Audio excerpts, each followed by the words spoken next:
Hello! In this video, I will share with you the format as well as some handy tips for SPM novels. In this video, we will first look at the format of novel question in paper 2, followed by the marking scheme in general, before we look at the important elements of a novel, followed by some study tips, and the last one will be exam tips just for you. The format.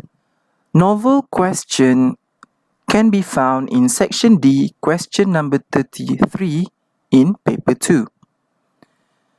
The question usually is one general question that touches on an issue shared by 3 different novels.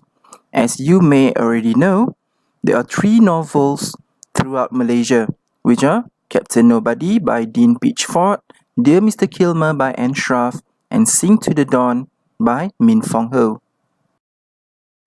Let's look at the question layout.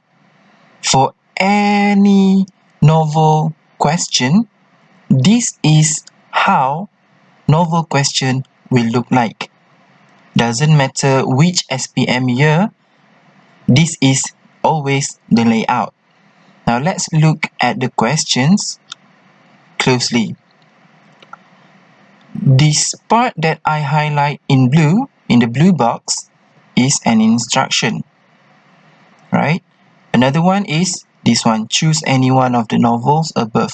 These are instructions. This part in yellow is actually the list of novels to choose from. So you do not need to worry about remembering the name of the author, how to spell the name of the author, because the title of the novel as well as the name of the author are always given in the question.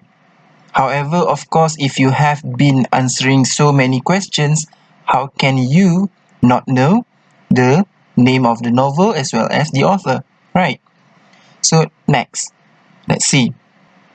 This part where I put it in red box, this is actually the real question. Okay, this is actually the real question. And the last part here, in yellow, this is the marks given, which is 15 marks. Let's look at the marking scheme. For novel questions, there are 15 marks allocated. 15 marks is quite a lot. These 15 marks are further divided into 2. The first 10 marks are for response, and the next 5 marks are for language. Mind you, for novel question, there is no specific marking scheme. Meaning to say, there is no specific content points like summary questions. Remember, for summary, 10 marks are for content points because you can find content points in the comprehension text. However, for novel question, there is no such thing. Novel question is an open question. You can answer whatever you like, and it cannot be wrong as long as your answer is based on the novel and you have evidence from the novel to support your answer. So, if novel question does not have specific marking scheme, what do we have? We have marking rubrics, and it looks like this. This is how the marking rubric looks like. Basically, you will get 0 if you don't answer. Of course, you leave blank, 0 marks for you. To be honest, English subject is not easy to fail unless you leave blanks and do not answer. For any answer given, you will get at least 1 mark, right? So 1 or 2 mark if you answer something and they are totally unrelated. Not totally unrelated, I mean you do not describe, you still can get 1 or 2 marks. But of course, that is not your target. Your target is to get at least 6, 7, 8 marks for response. And 7 or 8 is quite a high mark. It's not easy to get, but it's not that difficult to get actually, right? So for this marking, how you can get them, you can find more examples and explanation about this in the upcoming videos. Yes, I have divided this novel answering techniques into several videos. There are quite a number of important elements in a novel. For example, we have characters, characteristics, plot, settings, theme, moral values, and literary devices. So these are the elements or components for novel, as suggested by many reference books. But are these really all the important ones? Do you really need to study all this? You might think that there are too many things to memorize. You do not know where to begin. And it's almost impossible to memorize everything, right? So let's see.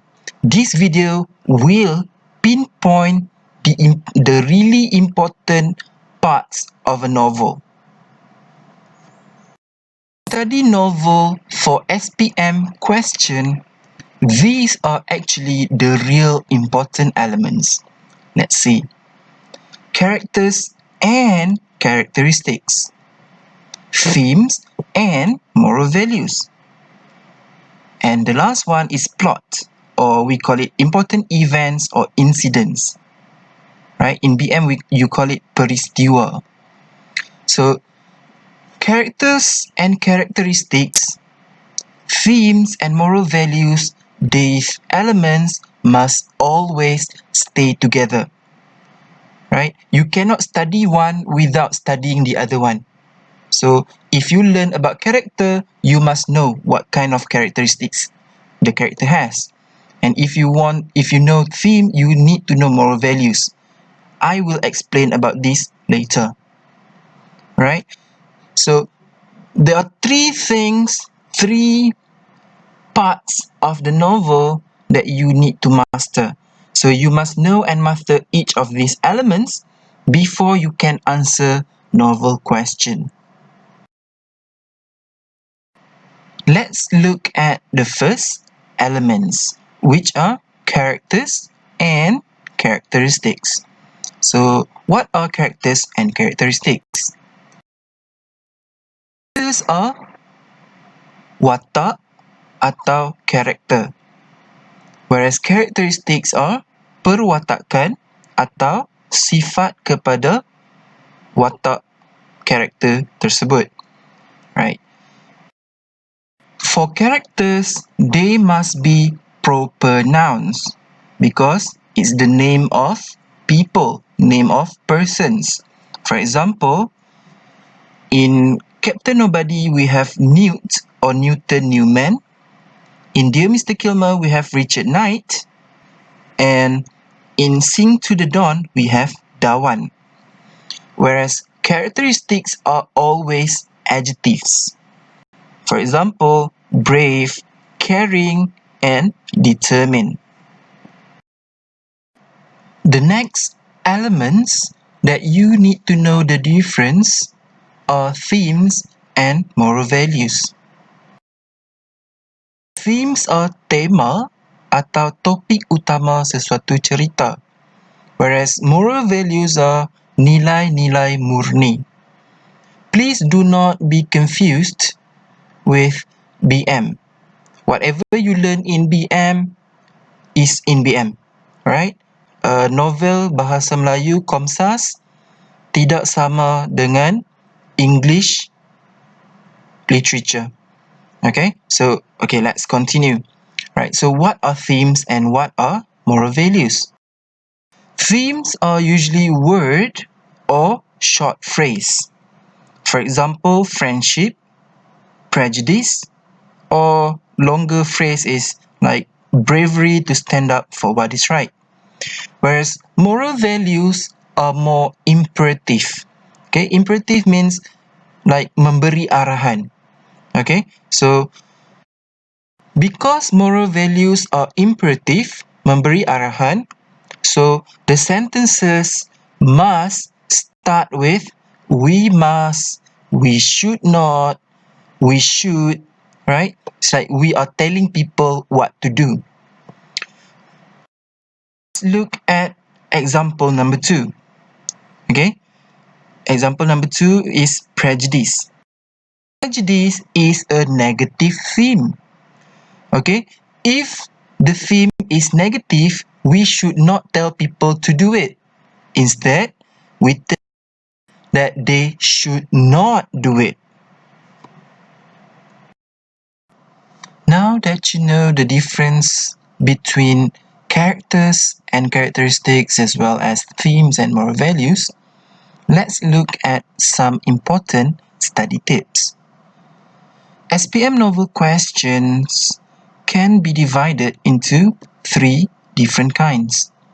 The first one usually focuses on characters and characteristics only, or it may focus on themes or moral values. And the most popular question is freestyle. It does not focus on either characteristics or themes and moral values. It's freestyle.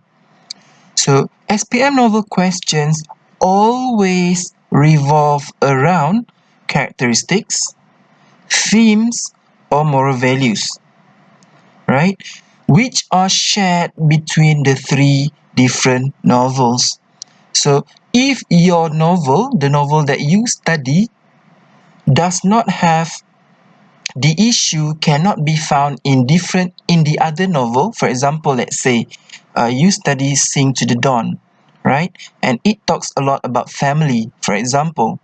Okay, but let's say this issue about family cannot be found in Dear Mr. Kilmer or Captain Nobody, then that question, that issue most probably will not be asked, right? I said, for example, of course, family is an issue that can be found throughout all 3 novels.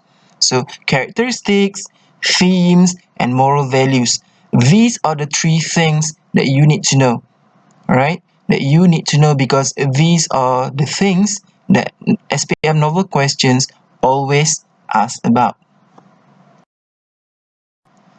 So, how do you do revision for novel? Let's look at the most important thing.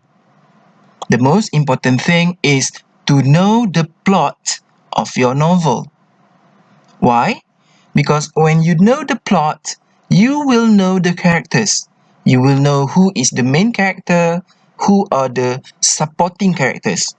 For example, in Dear Mr. Kilmer, the main character is Richard Knight, and the supporting characters are Hannah Shermer, Mrs. Hanson, just to name a few, right? So you know the characters as well as their relationships. For example, Richard Knight and Hannah Shermer are friends. Okay, and you will also learn about their problems. For example, Richard Knight and Hannah Shermer at first they have some problems, but later on they become friends. So by knowing the characters, their relationships, and their problems will help you to better understand the themes and the moral values of the novel. For your information, the plot of every novel can be broken down into a number of events or incidents. There are 2 types of events in most novels. The first one is the events define the main characters.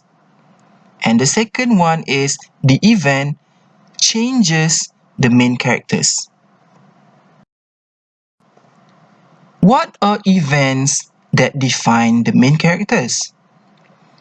These events or incidents usually seem unimportant or minor. Nampak macam tak penting je. Alright?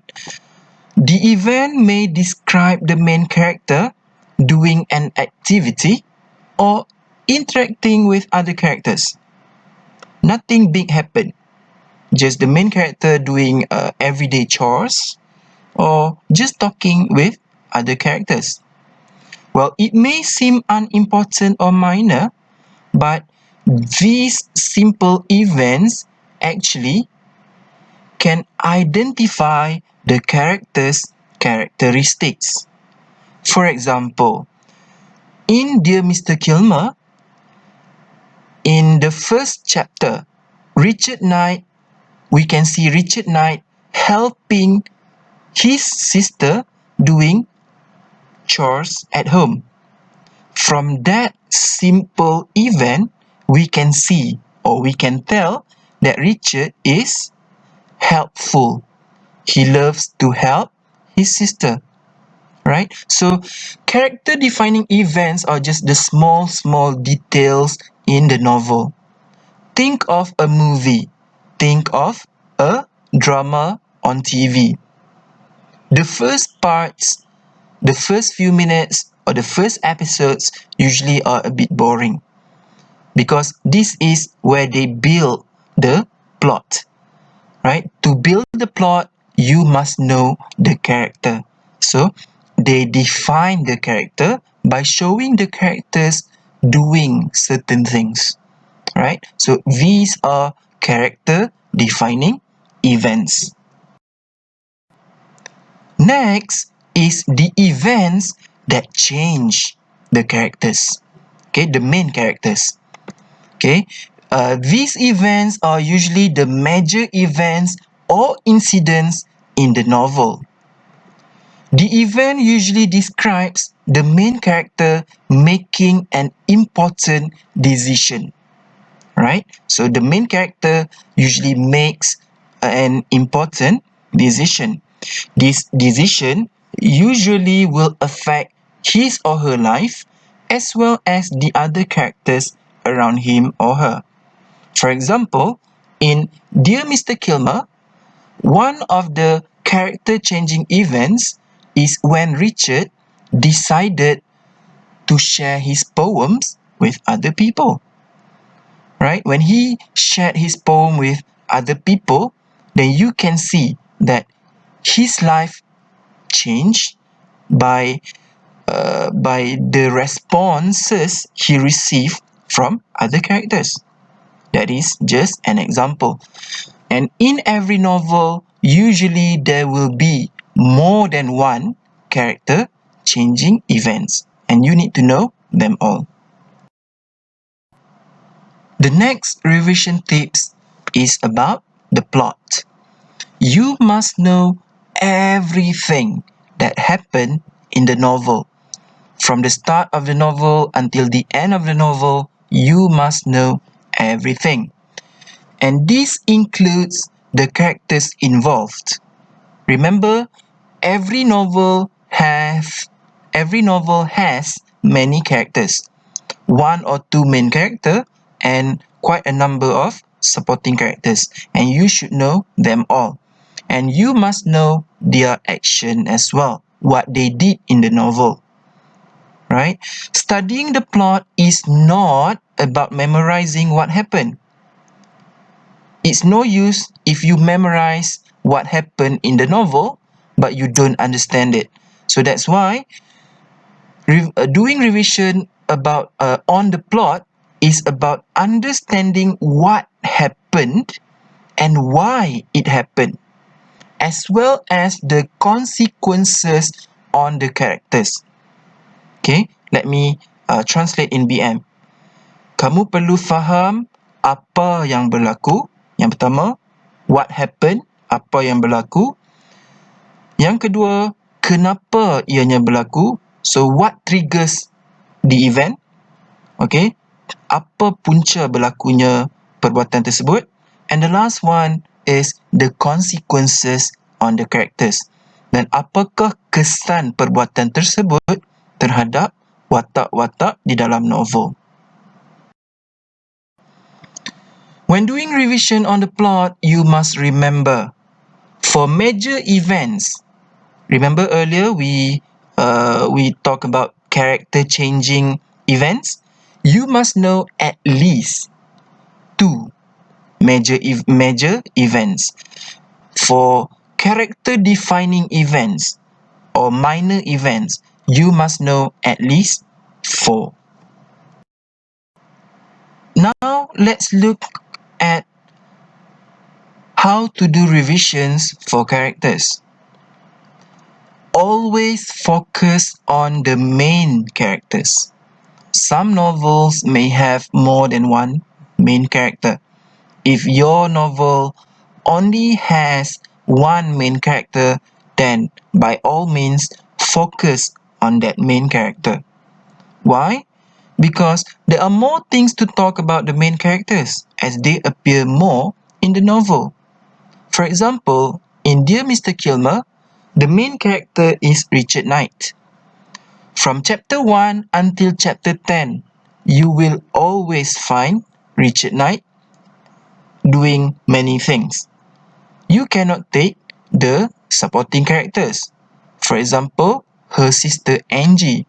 Her sister Angie only appears in chapter 1 and chapter 3, if I'm not mistaken, only 1 or 2 chapters, and only appear in like 1 or 2 pages, and that's it. Right? Even the villains, right? The bad characters, they don't appear as much as the main character. So always focus on the main characters. Another reason to focus on the main characters is because they are dynamic, meaning they undergo changes throughout the novel.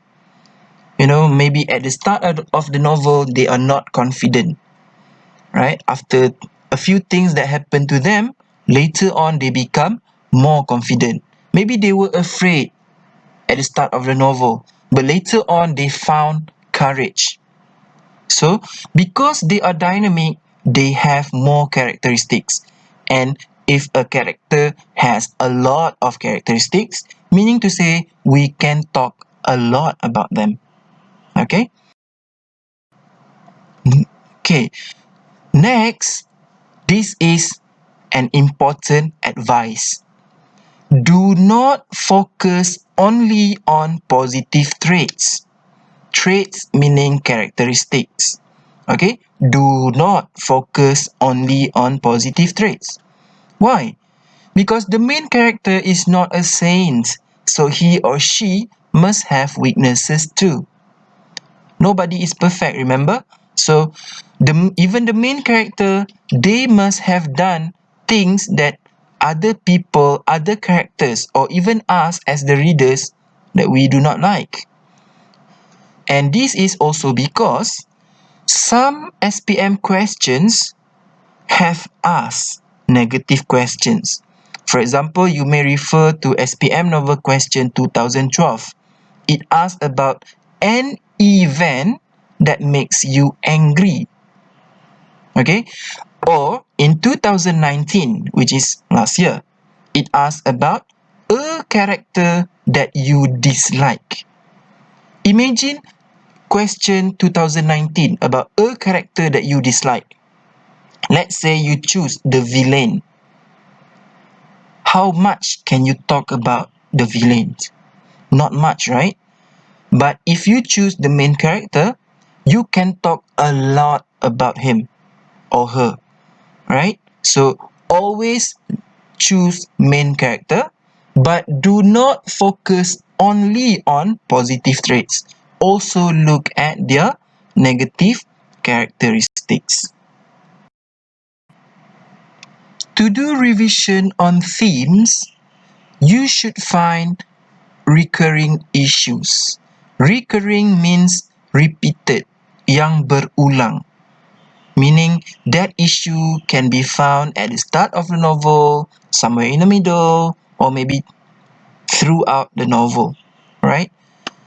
Novels usually have more than one recurring issue, and sometimes an issue can be viewed from many different perspectives, which will give more than one theme. As for moral values are the lessons or pengajaran that we learn from the themes. Moral values are imperative dalam bentuk arahan. So that the sentences must begin with we must, we should, we have to. If let's say the theme is about bravery, okay, bravery, berani. So the moral value is we must be brave. Okay? Let's look at some additional tips. When doing revision, do not ever separate characters and characteristics. Also, do not separate theme from moral values. I've said this before. Some reference books, they give separate and different theme and moral values. That is not right. Well, it's not wrong, but then it's not right for you to do revision. It's easier if you study theme and moral values together. As I said earlier, if let's say the theme is about bravery, then the moral values is we must be brave. If the theme is about discrimination, penindasan, then the moral values is we should not discriminate. Isn't it easier to study like that? Right? Rather than in some reference books, they give a list of themes and then a list of moral values, and they are not even related. And you must always know which events or incidents that can be evidence for what you are talking about. Now that we're done with study tips, let's look at exam tips. The first tip is to keep your answer organized. How do you do that? By writing your answers in many paragraphs. Remember, novel question is not summary question. Only summary question is answered in one paragraph. For novel, it is always best to keep it in essay format. Meaning to say, your essay, your answer should have introduction, and then it has bodies, it has conclusion. The next one is to arrange your ideas from strongest point to the weakest point. So a well-organized answer will help the examiner to find the points and evidences in the text. You must remember, when you make the examiner's life easy, your examiners will have mercy on you. Look at exam tips number 2. Exam tip number 2 is to be as detailed as possible. How?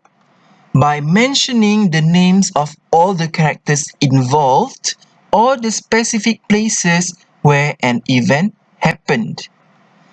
Use important keywords directly quoted from the novel, if that is possible. To be as detailed as possible when you are answering the novel, think of it this way. When you are answering, do not think... Okay, the problem with students answering novel question is this. When they answer, they will think like this. Alah, takkanlah pemeriksa tak tahu. Takkanlah pemeriksa tak faham. No. Try to think as if the examiner knows nothing. That's how you be as detailed as possible, right? It's like you are telling something, you are telling a story to your friend and your friend does not know about it. You have to be detailed, right? Cerita semua detail yang ada, right? Tell them as much details as possible. Now the third and the last exam tips, but I've said it before, which is to make the marker's life easy. Actually, this is the most important part of all. Not just for English novel. This is for any subject, every subject. Because if you make the marker's life, the examiner's life easy, then they will, by God's will, have mercy on your paper. But how do you make their life easy? Right? First one is to keep your handwriting neat and tidy. The thing is, some ugly handwritings make the examiner's life very difficult because some handwritings are so difficult to read. So please keep your handwriting neat and tidy. And the next one is never use correction liquid or tape. The problem with correction liquid or tape is that sometimes when you use it, if you don't use it properly, then whatever you try to hide might be revealed, and it will make it difficult for examiners to read your answer. Okay, so please try to avoid using correction liquid or tape. The best way to do it is simply crossing the answers that you do not want. Right? You cross whatever you don't like, whatever you do not want the examiners to read, and then write on top of it or next to it. Right? Reminder. Yes, I know. Some people have ugly handwriting. To be honest, I have ugly handwriting too. But the thing is, ugly handwriting is okay as long as it is readable. Biar tulisan buruk tetapi boleh dibaca. Some people have beautiful handwriting, but it's not easy to read their handwriting. So please, keep your handwriting readable. So folks, actually that is all for this video. But what's next? There are 3 more parts of this video. I mean, there will be 3 more videos after this video.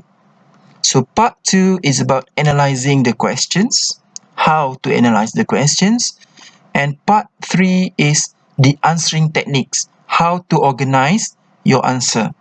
And part 4 is sample novel answers. So I will try to show you some sample novel answers. So stay tuned, and as I said, please subscribe to my channel, like my videos, and please make prayers for me that I will have more motivation and time to proceed and continue with the upcoming videos. So that's all folks, and all the best for SPM. Bye!